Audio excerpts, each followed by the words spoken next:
Kita kena syukur pada Allah Subhanahu wa taala. Kenapa? Kerana Allah Subhanahu wa taala masih lagi panjangkan umur kita. Ada orang tuan-tuan, bila bini dia kejut dari tidur, tengok tak gerah dah tuan-tuan, mati dalam tidur. Tapi Allah Subhanahu wa taala masih lagi panjangkan umur kita. Diberi lagi peluang kepada kita untuk beribadah, diberi lagi peluang kepada kita untuk mai solat berjemaah, diberi lagi masa kepada kita untuk kita bertaubat kepada Allah Subhanahu wa taala. Wa ma khalaqtul jinna wal insa illa liya'budun. Tidakkah aku menciptakan jin dan manusia melainkan untuk beribadah kepadaku. Satu hari tuan-tuan, datanglah satu orang Arab Badui. Dia mai jumpa dengan Rasulullah. Apa dia tanya dengan Rasulullah? Ya Rasulullah, man khairun nas? Siapakah sebaik-baik manusia? Kata Nabi SAW, man tala umuruhu wa hasuna amaluhu. Sebaik-baik manusia adalah apabila umurnya panjang. Panjang dalam ketaatan pada Allah Subhanahu wa taala. Seburuk-buruk manusia adalah apabila umurnya panjang. Panjang dalam kemaksiatan kepada Allah Subhanahu wa taala. Tuan-tuan, Nabi SAW beritahu, a'mar ummati baina 60 ila 70. Umur umat aku ni tak panjang mana tuan-tuan, 60 70. Kita ni bila umur kita makin meningkat, bila umur kita telah mencecah umur 40 tahun ke atas, bukan masa dia dah untuk kita nak seronok semata-mata. Apabila mencapai usia umur 40 tahun, tiada lagi masa beristirahat atau mengerja urusan dunia. Kenapa? Kerana masa semakin suntuk, malah kematian semakin hampir dengan kita tuan-tuan. Manusia paling cerdik, kata Nabi SAW, adalah mereka yang mempersiapkan diri dan membawa bekalan untuk menempuhi kehidupan sesudah kematian. Orang yang paling bodoh pula, kata Nabi, mereka yang masih mengikut hawa nafsu dan meletakkan angan-angan yang tinggi. Allahu Akbar. Imam Syafi'i apabila mencecah usianya 40 tahun, dia akan membawa tongkat. Sebagai apa? Sebagai peringatan bahawa beliau sedang menuju ke akhirat. Umur manusia ni tuan-tuan, umur kematangan manusia ni apabila cecah 40 tahun. Ini umur kematangan manusia. Syaitan akan cukup seronok. Syaitan cukup seronok apabila umur kita dah 40 tahun tapi keburukan melebihi kebaikan. Bila umur 40 tahun, kalaulah keburukan melebihi kebaikan, syaitan cukup seronok tuan-tuan. Kita sedih tuan-tuan. Sebab apa? Sebab ada orang Islam kita umur dah 40 tahun dah, umur dah 50 tahun dah, umur dah 60 tahun dah, tapi masih lagi tak solat, masih lagi duk pakai seluar pendek, masih lagi tak reti baca Quran, tak kenal lagi tangga masjid, tak main lagi majlis ilmu. Yang perempuan masih lagi tak pakai tudung tuan-tuan. Umur 60 dah ni, 40, 50, 60 dah tuan-tuan, tapi tak solat. Nabi kata, sayati 'alan nas zamanun la yabqa min al-islam illa ismu.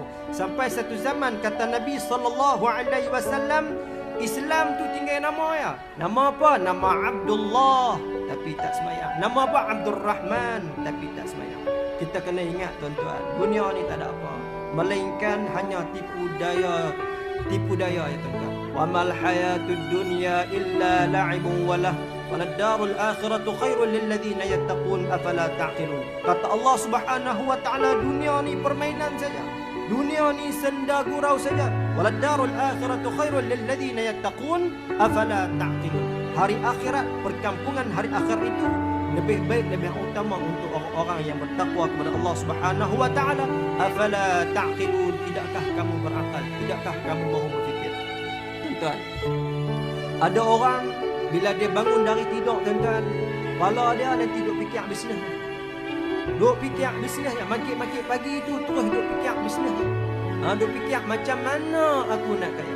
Allazi jama'a malan wa 'addadah, yang mengumpul harta benda lalu mengulang-ulang menghitung kekayaannya.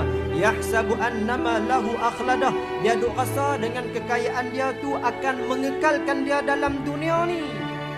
Kalla la yunbadanna fil hutamah, tidak, sesungguhnya dia akan dilempar ke dalam hutamah. Wa ma adraka mal hutamah, apa tahu dah hutamah tu apa dia?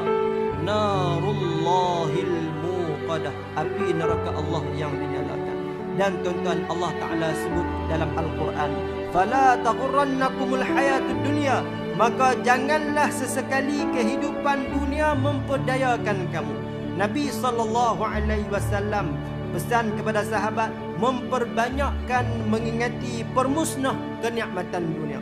Lalu sahabat pun bertanya, tuan-tuan, apakah pemusnah kenikmatan dunia ya Rasulullah? Baginda Nabi SAW jawab, kematian. Apabila kita ni sering mengingati kematian, maka kita akan zuhud terhadap dunia, tuan-tuan. Bila kita rajin duk ingat mati, kita akan zuhud terhadap dunia. Ada 3 rahsia, tuan-tuan. Ada 3 rahsia kematian. Ada 3 rahsia kematian. Yang pertama, tuan-tuan, Allah Ta'ala rahsia apa? Allah Ta'ala rahsiakan waktu mati. Kita tak akan pernah tahu bila kematian kita akan jemput. Kita tak tahu, boleh jadi sehari, boleh jadi esok, boleh jadi 5 tahun lagi, boleh jadi 10 tahun lagi, boleh jadi setahun lagi, tuan-tuan. Itu yang pertama. Yang kedua, rahsia tempat. Kita tak tahu. Kita tak pernah tahu di mana kematian akan menjemput kita. Kita tak tahu kita nak mati tak mana, tuan-tuan. Ini yang kedua. Yang ketiga, tuan-tuan, rahsia cara kita nak mati tu. Cara nak mati pun Allah Ta'ala rahsia. Kita tak akan pernah tahu dengan cara apa kematian jemput kita. Kita tengok kemarin, lepas duk share dalam WhatsApp, kemarin mati tengah azan. InsyaAllah tengah azan, tuan-tuan, mati. Allah, tengah azan mati. Di Al-Ustaz, duk khatib tengah khutbah pesan taqwa, jatuh mati depan Raja Muda kita, depan Mufti, depan Menteri Besar di Masjid Bukhari, tengah khutbah mati. Sahabat kami hari raya haji baru ni, isteri dah umur 43 tahun.